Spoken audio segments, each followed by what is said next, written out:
Bizarre story of a mom of two who claimed she was fired for being too good looking. Her boss allegedly calling her irresistible. Well, in a rare move, the Iowa Supreme Court that initially rejected her gender discrimination lawsuit is now giving it a second shot. And Rebecca is back with more on this unusual case. Rebecca, this Iowa Supreme Court, we should mention, consisting of 7 white males as well. And highly unusual that they would ever even reconsider a case. Well, the court is doing just that after a huge public outcry that the 32-year-old dental hygienist was fired by her 53-year-old boss for being too tempting. Now it's getting a second chance at justice.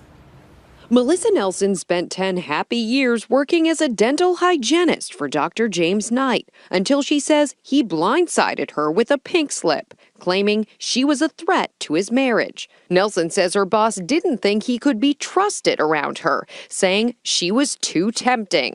I was very surprised. After working so many years side by side, I didn't have any idea that that would have crossed his mind. According to court documents, Knight made reference to what he believed was Nelson's infrequent sex life, saying, quote, "That's like having a Lamborghini in the garage and never driving it." Nelson, a married mother of 2, sued, claiming her firing was a form of gender discrimination.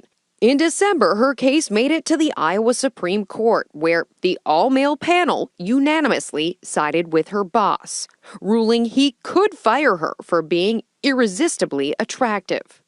I think it's sending a message that men can do whatever they want in the workforce. The decision made national headlines, but a stunning reversal. In a rare move, the court says it will hear her case again. The only thing that's changed here, really, is the public's reaction to the decision, which was mostly negative.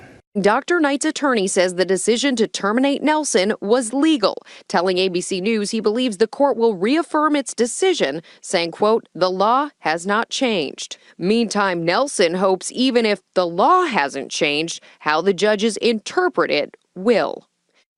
And Nelson also says she's surprised and delighted by the news that the Iowa Supreme Court has withdrawn its earlier ruling. Now, they've only done this in the last decade 5 times. Very rare. I interviewed her a couple of weeks ago, and she said she never responded to his advances, and she's now working 6 nights a week just to pay the bills. And 6 nights a week and hardly sees her kids.